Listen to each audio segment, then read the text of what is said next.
quem não sabe, eu sou brusquense, mas moro em Brasília já há mais de 20 anos. Eu sou psicóloga, terapeuta familiar e também atendo casais, né? E quando me convidaram para falar, eu pensei muito numa questão que eu me deparo com muita frequência nas terapias de casal, né? Que é a questão de o quanto a chegada do bebê afetou a relação e como o casal muitas vezes não estava preparado para isso, né? E eu costumo dizer que eu adoraria, o meu sonho de consumo é que eu pudesse fazer terapia preventiva de casal. Porque, em geral, as pessoas só chegam até mim quando já tem muita dor, já tem muita frustração, já se tentou muita coisa e há já uma certa desesperança instalada. Pouquíssimas vezes eu tive esse privilégio de poder ajudar casais no início, quando as coisas ainda estão se ajustando, quando eles ainda estão estabelecendo combinados, ainda estão clareando o que eles querem. Enfim, então eu percebo que muitas vezes as expectativas que não se realizam e que geram frustração e que porque todo mundo chega para essa relação, né? Não só com expectativa, mas com muito boa intenção.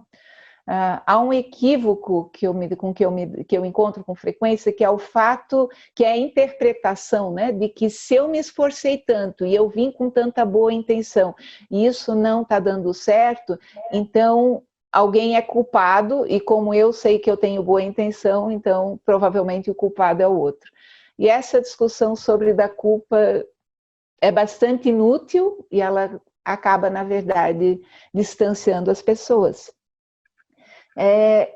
Mas eu queria começar a fala aqui com a questão das expectativas, que eu acho que é onde a gente teria uma oportunidade de, tendo claras essas expectativas, né, de criar mais clareza e transparência e ação prática, enquanto que se a gente não tem clareza sobre isso, a gente fica muitas vezes tateando no escuro. Antes que eu continue, Sara, eu só queria pedir que então quando der, 45 minutos, ou seja, às 20h30, vocês me avisam para que aí a gente ainda tenha 15 minutos de perguntas e respostas, é isso? Só para ter certeza de que eu estou entendendo certo. Isso mesmo, pode ir até o 20h30, a gente encerra mesmo 21h, para Momento Família, sabe? O evento encerra 21h, então o tempo que sobrar, né? Tá bom, então você só me avisa então quando for 20h30, porque senão eu desato a falar, você sabe que eu sou tagarela, que só alguém tem que me alertar. Tá bom? Ok, então quando a gente encontra um parceiro ou uma parceira e se apaixona e começa a perceber nessa pessoa a possibilidade de construir uma vida junto, muitas vezes começam também os planos de uma família, e essa família muitas vezes inclui a ideia de crianças. Às vezes os filhos, eles já estão claros, às vezes as pessoas já têm clareza desde sempre que queriam ter filhos, às vezes não têm, às vezes tinham certeza de que não iam querer filhos e encontram um parceiro que quer filhos, e tudo isso vai ter que ser negociado, né? E na minha primeira conversa com os casais, eu sempre pergunto qual que era a expectativa deles de família, para que constituir família? E eu sempre me encanto com a diversidade de palavras que eu escuto. Para alguns, vem muito claro que família para eles representa a sensação de união, para outros é pertencimento, para outros é ter companhia na vida, para outros é transmitir valores. Então, se tem uma conversa que eu recomendaria muito a casais antes da chegada dos filhos o que de fato para mim significa ser pai, ser mãe? Para que eu quero ser pai e ser mãe?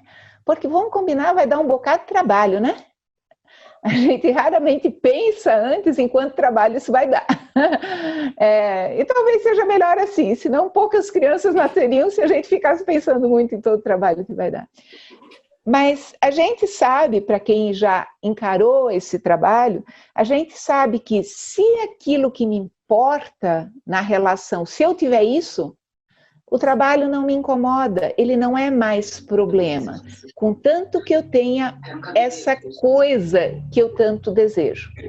Então, se é o aconchego, se é a segurança, se é o ter companhia, se é ter testemunha para a minha vida, se é ter companheirismo, e se é passear juntos, se é fazer jogos de tabuleiro junto. Em geral, a gente traz das nossas famílias de origem algumas imagens daquilo que a gente gostaria de perpetuar, de dar continuidade. E a gente acha que, porque aquilo que para mim é tão importante, aquilo me parece tão lógico, que todo mundo gostaria de, que deveria querer aquilo. E geralmente não é assim. As pessoas trazem as suas próprias histórias com as suas próprias expectativas, né? Por isso é tão importante a gente dar espaço para ouvir qual é a história do nosso parceiro ou da nossa parceira, da sua família de origem. E o que ele ou ela sentiu que recebeu dessa família que gostaria de reproduzir, ou o que sofreu na família e que tem clareza que quer construir uma outra coisa que não aquela. Então, acolher as expectativas do outro e não tentar convencê-lo de que a minha expectativa é mais importante e você tem que querer a mesma coisa que eu.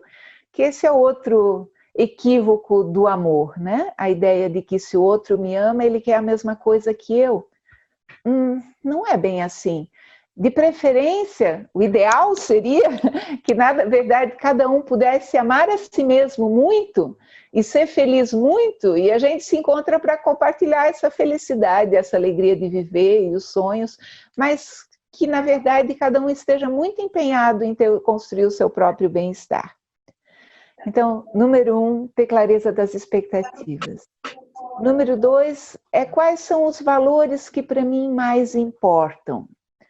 Eu, às vezes, também me surpreendo com como são diferentes esses supostos valores. Então, para alguns, o valor do respeito é super importante, mas, às vezes, os dois dizem que respeito é importante, só que o que é respeito para cada um é completamente diferente. Então, realmente, a gente esmiuçar essas palavras que a gente diz que são importantes. Então, eu quero companheirismo. O que é companheirismo para um? Para um, o companheirismo é passar o sábado à noite enrolado no sofá assistindo um filme. Para outro, o companheirismo é passar o domingo pedalando com sol a 38 graus e suar e subir morro. Isso é companheirismo para o outro.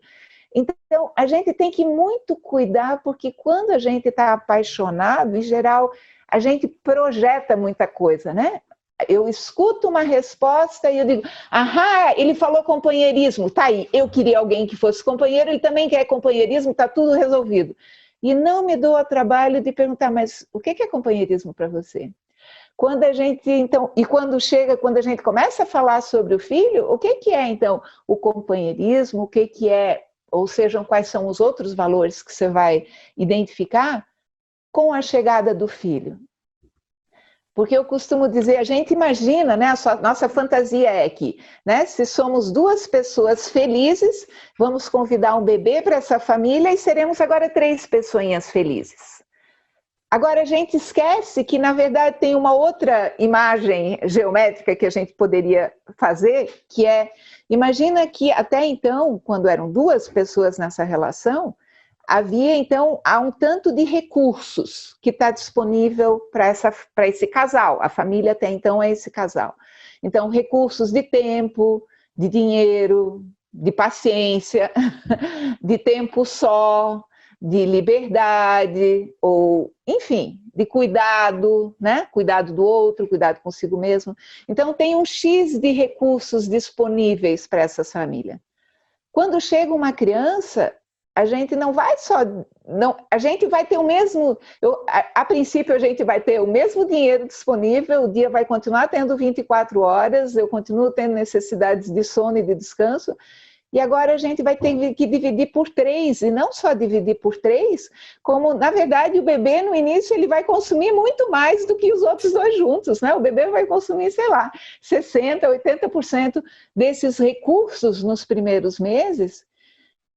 E aquele casal que até então esperava um acréscimo, um ganho, na verdade, se vê numa situação onde tem que oferecer muito mais do que vai ganhar.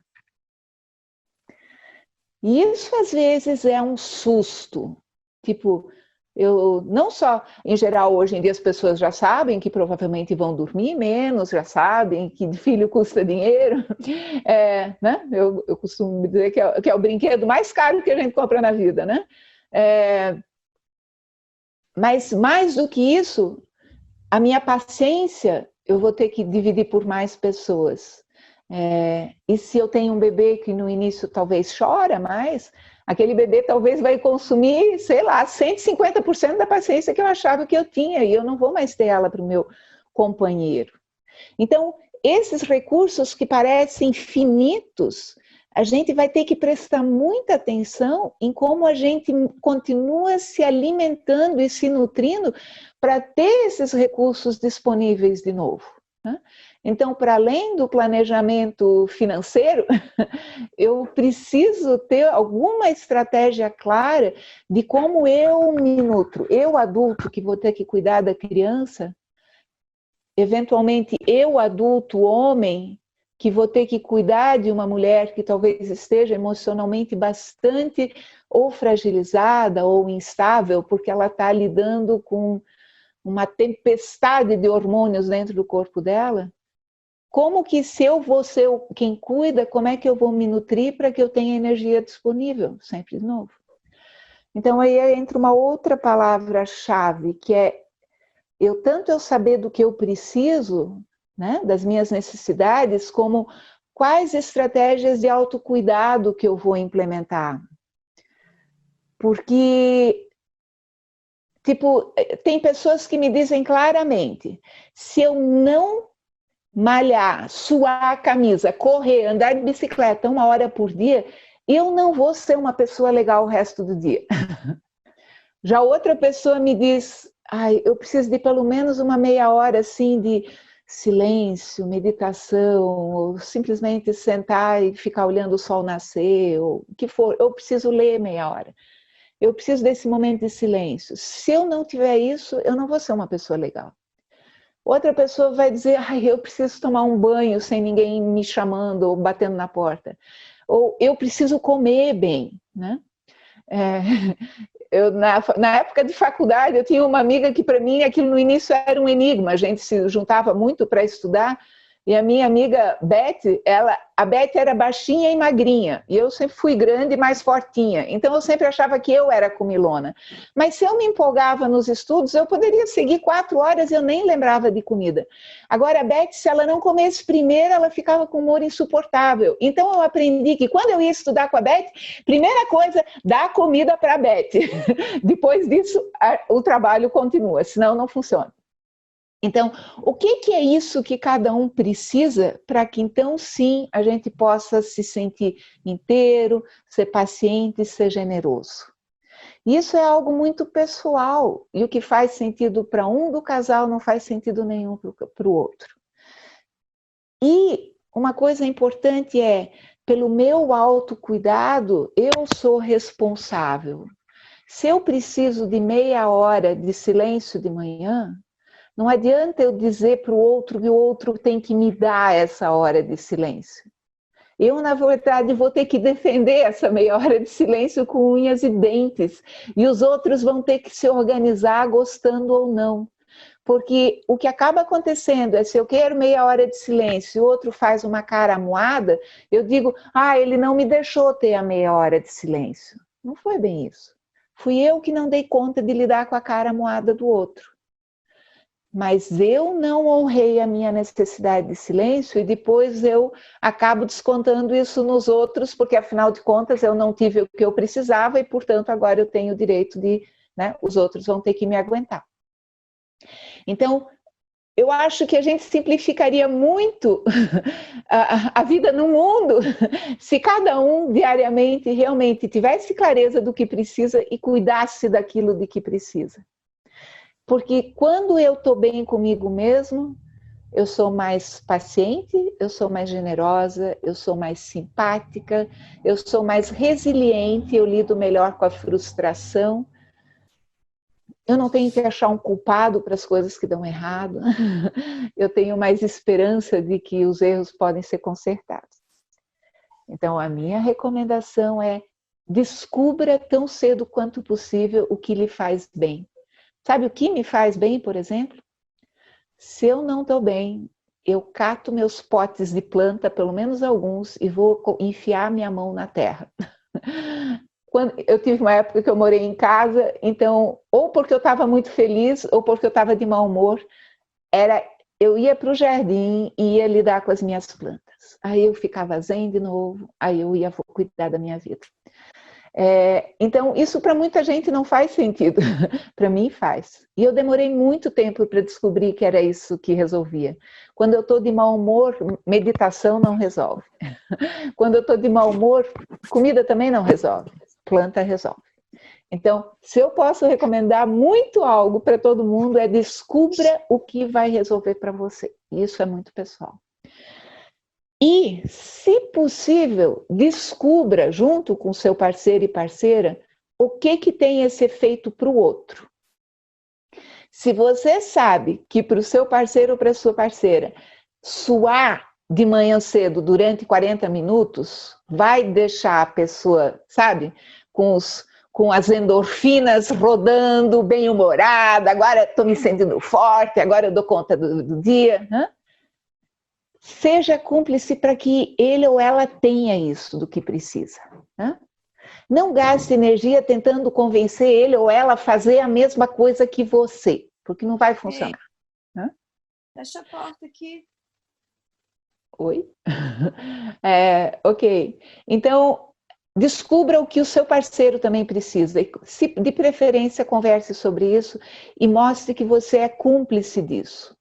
Porque aí vocês não vão gastar tanta energia do resto do dia discutindo quem é culpado pelas coisas que eventualmente dão errado. E isso simplifica muito a vida da gente. Porque se a gente consegue pular a etapa de quem é culpado e passar para o que é necessário para a gente resolver isso hoje, a gente simplifica muito a vida da gente. Eu trabalhei durante um período curto da minha vida numa empresa de consultoria e o meu chefe, na época, eu lembro da primeira reunião com um grande cliente, era uma coisa muito importante. Na entrada da reunião com os diretores da empresa, ele vira para a equipe, eu era uma assessora júnior, ele vira para mim: vamos combinar aqui quem que é o culpado pelo que dá errado hoje. Eu digo: como assim? A gente nem sabe se tem algo errado. Mas vamos combinar agora, ele disse.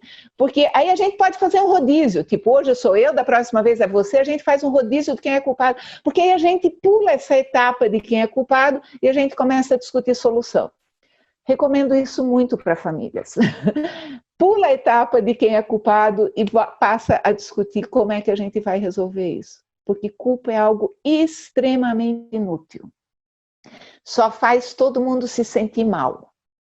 E não conheço ninguém que seja mais legal ou se comporte melhor quando se sente mal. Eu quero sempre ser cúmplice das pessoas com quem eu convivo, para que elas possam se sentir bem. Eu não sou responsável por isso é responsabilidade de cada um, mas eu sou cúmplice. Eu tenho todo o interesse em que a pessoa com quem eu convivo se sinta bem com ela mesma e com a vida dela. Então, se tem algo que eu posso fazer, ótimo. Mas, de novo, sem assumir a responsabilidade, essa é dela. Ok?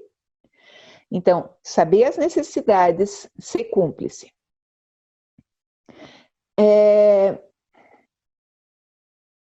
E aí eu ia entrar nos combinados, mas eu estou lembrando de uma coisa muito importante que eu queria ter falado, na verdade, lá no início. Então, parênteses, eu vou voltar para o início.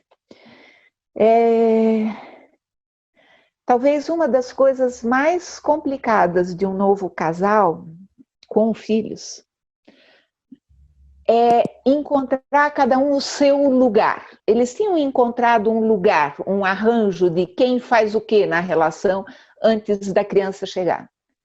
Quando a criança chega, é muito frequente isso bagunçar completamente, sai tudo do lugar, né? No sentido seguinte, se eu estou lembrando agora de uma cliente minha que diz que ela tem uma queixa que é diferente da maioria. 80% das mulheres chegam no meu consultório reclamando que os homens não fazem o suficiente. Os homens chegam no meu consultório dizendo, por favor, me ajuda a fazer essa mulher parar de reclamar, porque ela só reclama.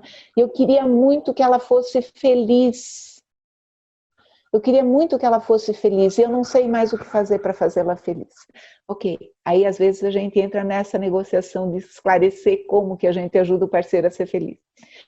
Mas essa minha cliente que teve um bebê recentemente, ela tinha uma queixa bem diferente das outras mulheres, que era, o meu marido, ele queria tanto esse filho, que ele quer fazer tudo. Ela disse, eu tenho que brigar com ele para conseguir dar banho no meu bebê, porque ele não me deixa.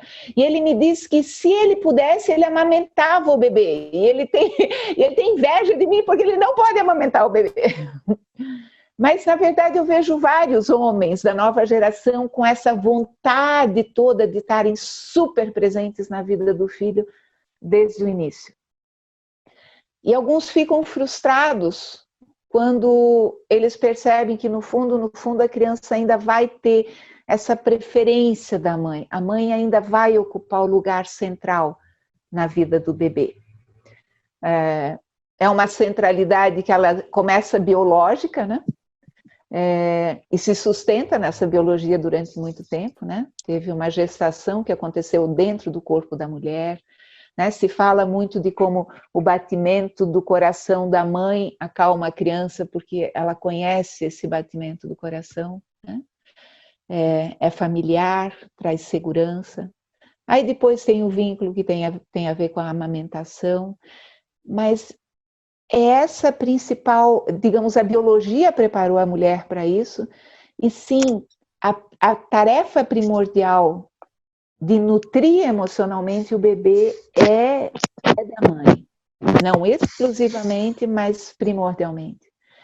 Agora, tem um papel precioso que o homem pode fazer melhor do que ninguém.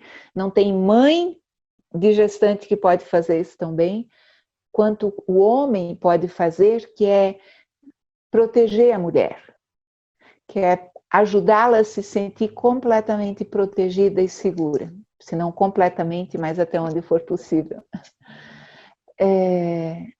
Então, homens, se vocês conseguirem entender que a melhor forma de ajudarem o bebê é ajudando a mãe do bebê a se sentir segura e protegida e apoiada.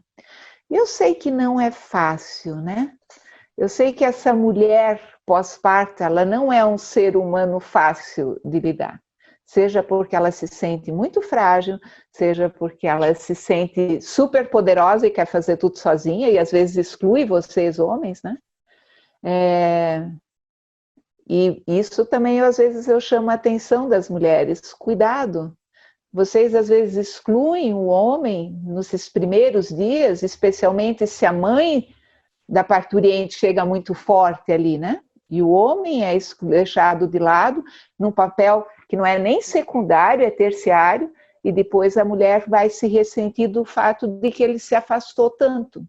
Esse é um relato que eu escuto com muita frequência, dos homens dizendo, assim que o bebê nasceu, minha sogra se instalou na nossa casa, eventualmente foi dormir no quarto com a minha esposa, e eu fui para o quarto de visitas e podia ver o bebê de vez em quando. Depois que a sogra foi embora, né, eu já não sabia mais direito qual era o meu lugar.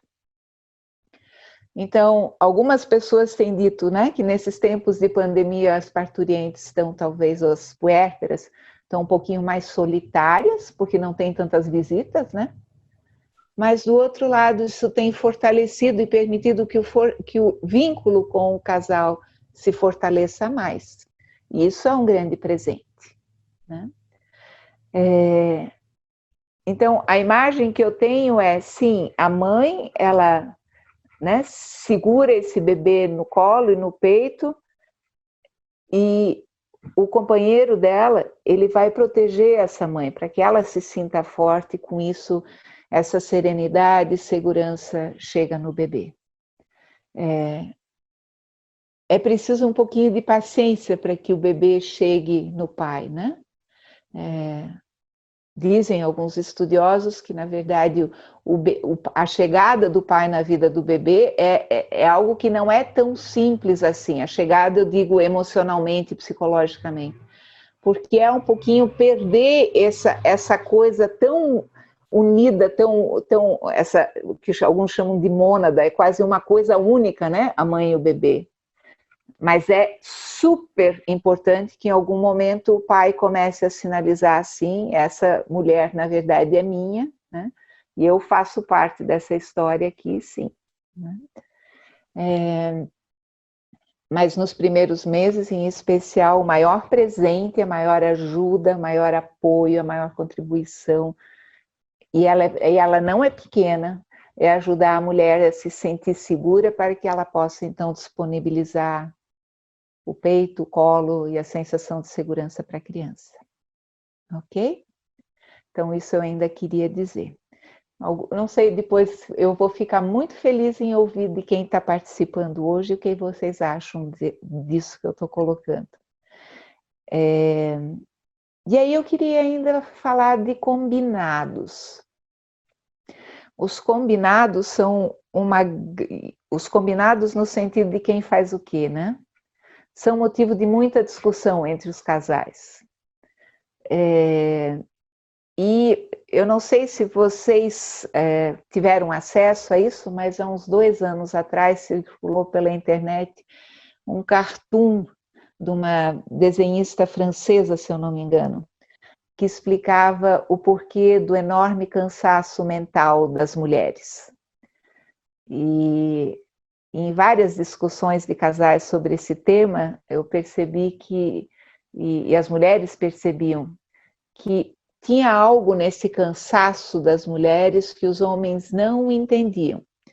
E os homens muitas vezes diziam, mas eu ajudo ela a arrumar a casa, eu ajudo ela a cuidar do bebê. Se ela me disser o que ela quer que eu faça, eu quero ajudar.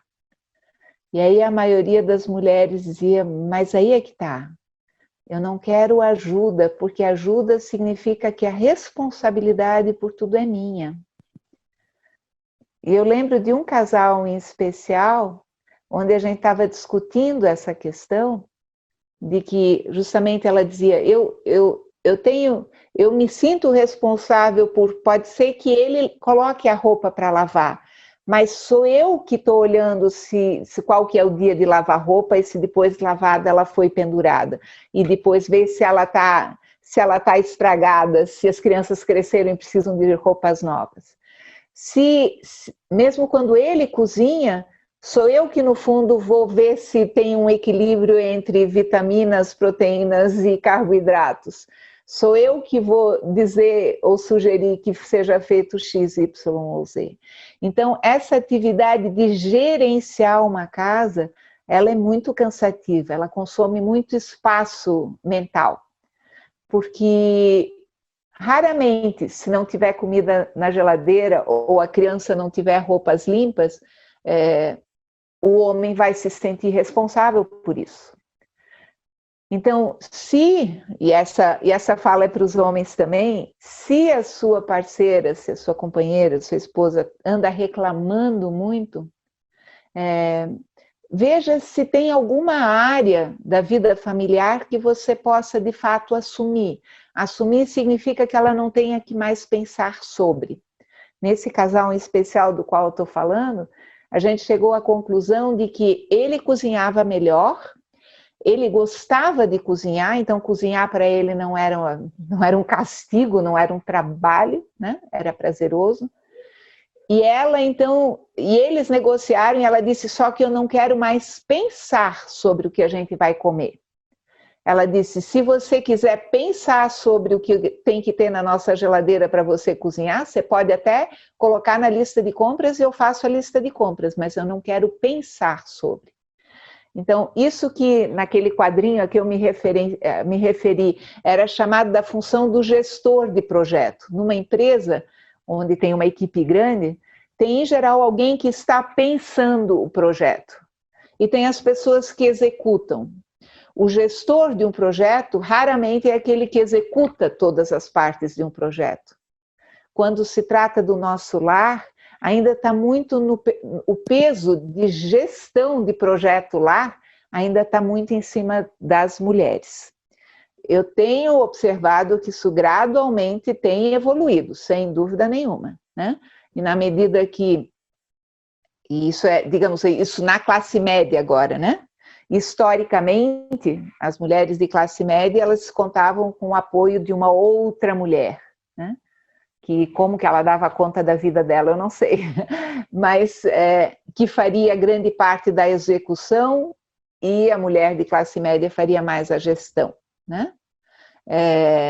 Agora, mais e mais nós estamos, e eu acho que a pandemia trouxe isso de volta, que, na verdade, as mulheres, quem está na casa, né, os dois adultos, vão ser os gestores e os executores do projeto família.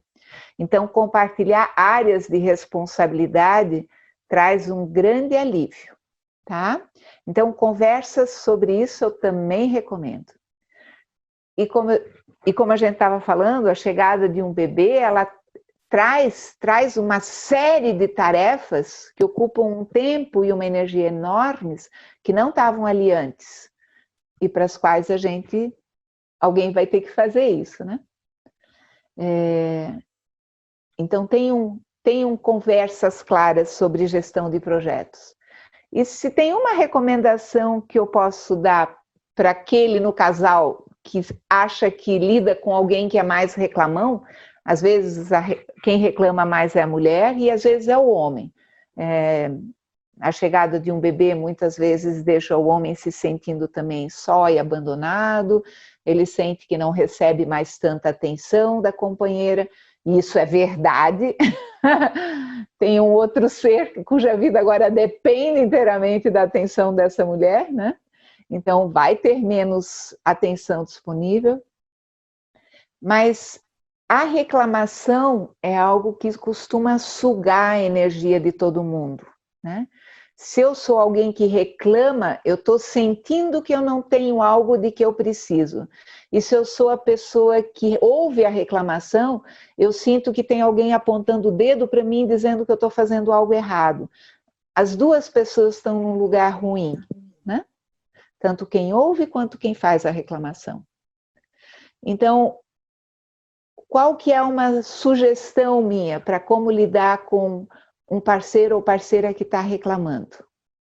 Tem uma receita bem básica, viu? Se quem quiser anotar, pode. Em primeiro lugar, valide o que você está ouvindo.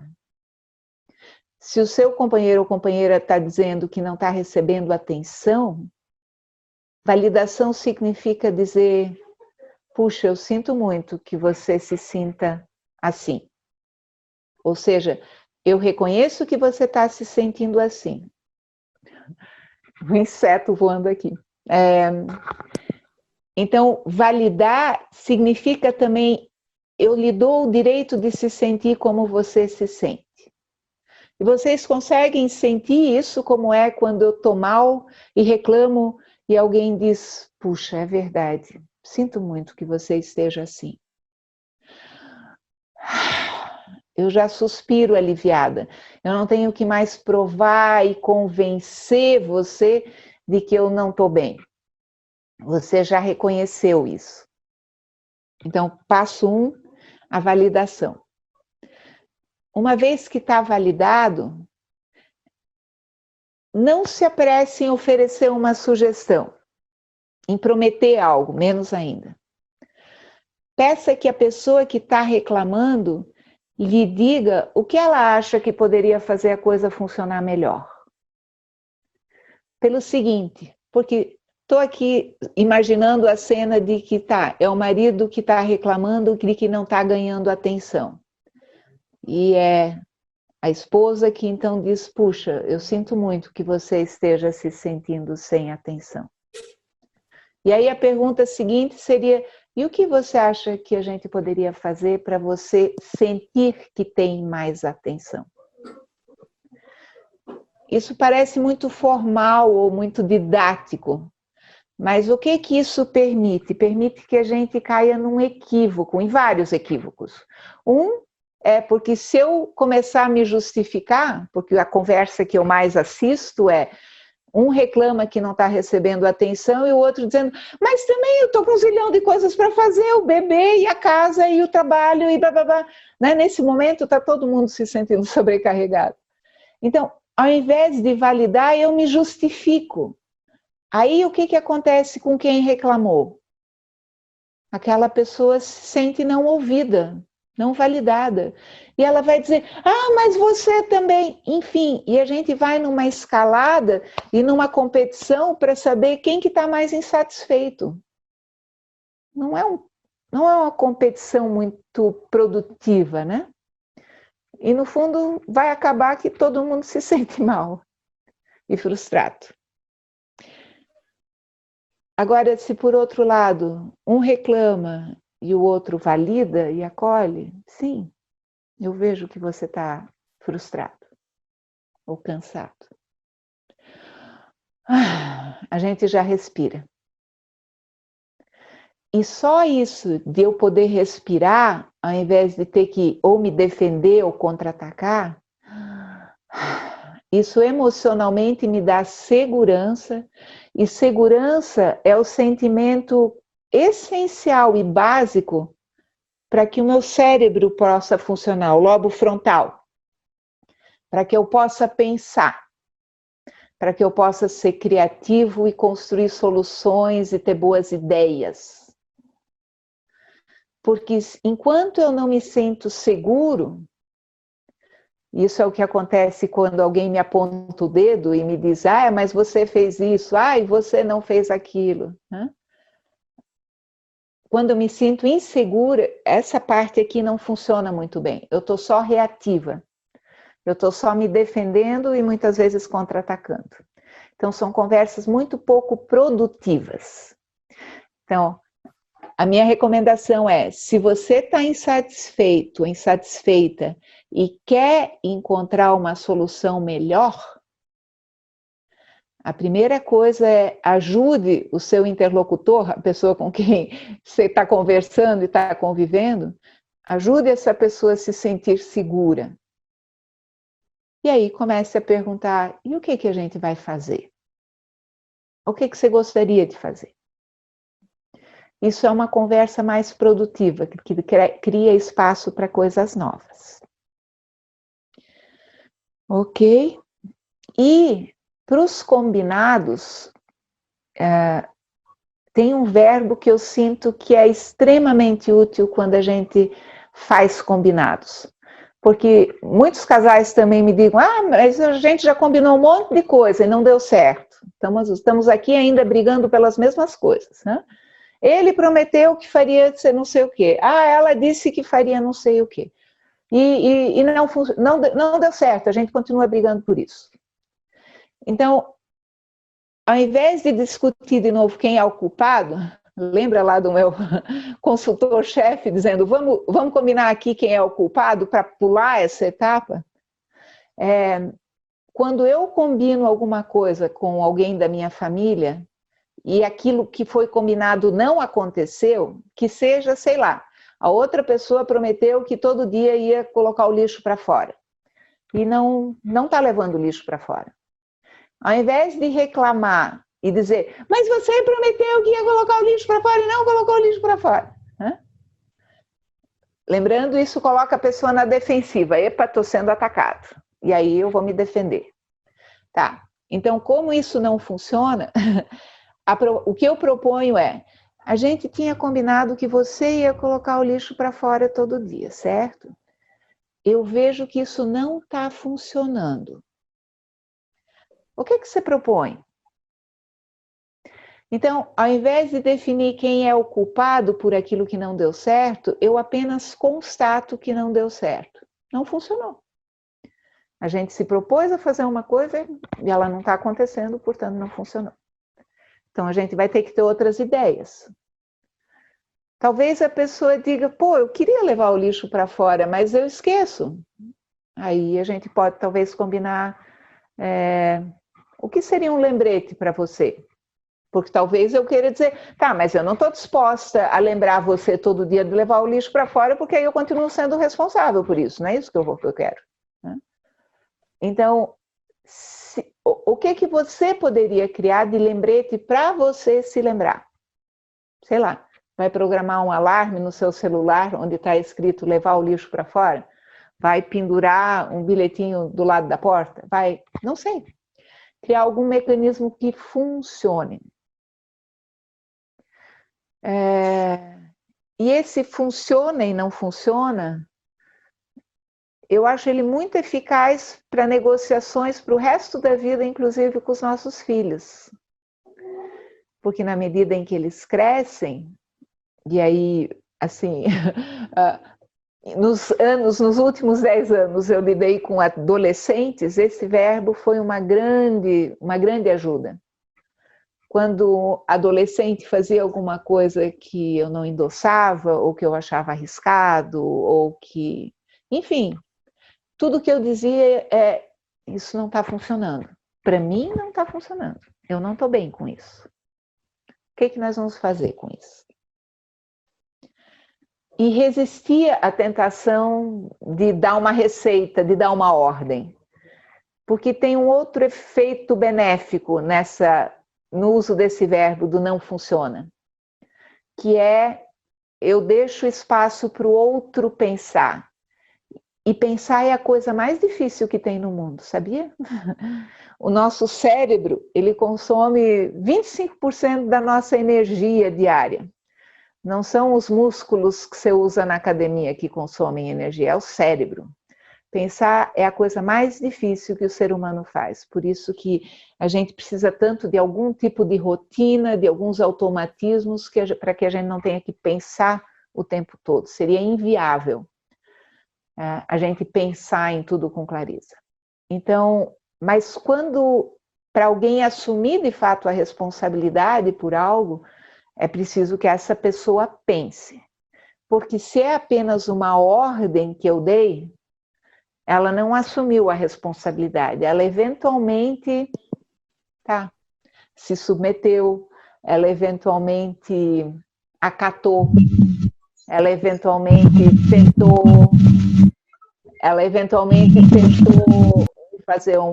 me fazer um favor. Ela pode ter tido uma boa intenção, mas ela não assumiu completamente essa responsabilidade. E quando a gente negocia a divisão de tarefas, a gente quer sim negociar novas responsabilidades. Né? A gente já vai abrir para perguntas, e eu vou ficar muito aliviada de começar a ter perguntas. Por favor, perguntem, porque ficar falando sozinha aqui para uma câmera é muito esquisito, viu? Mas enfim, alguém me mandou uma pergunta antes da palestra hoje, que era, e como é quando não é o primeiro bebê que chega, né? Já tinha um bebê, eu já tinha uma criança, eu já tinha 2 crianças, né? Está chegando a terceira. A família inteira tem que se remanejar, né?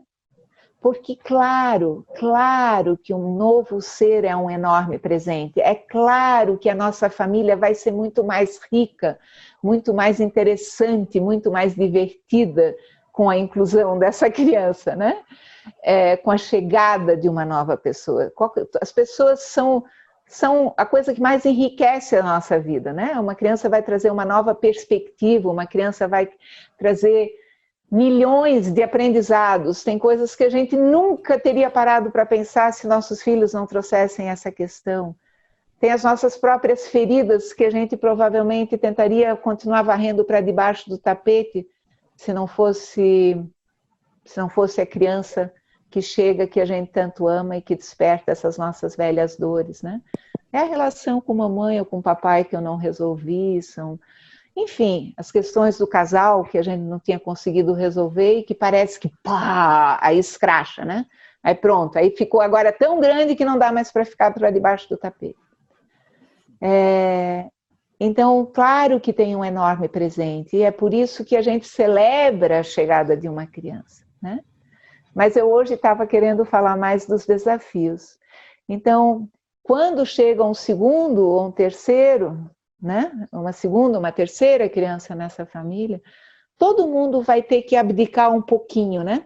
É aquela pizza que a gente tinha inicial, né? Que começamos com 2 pessoas com mais ou menos 2 metades, e que quando chega a terceira criança são 3 pedaços, depois são 4, são 5, cada um encolhe um pouquinho menos. Um pouquinho, se encolhe um pouquinho mais para ceder um pouquinho para o outro, mas ganha esse presente que é um outro ser, que é um outro... São novos amores, novas perspectivas, novas trocas, novas descobertas, um montão de novos desafios.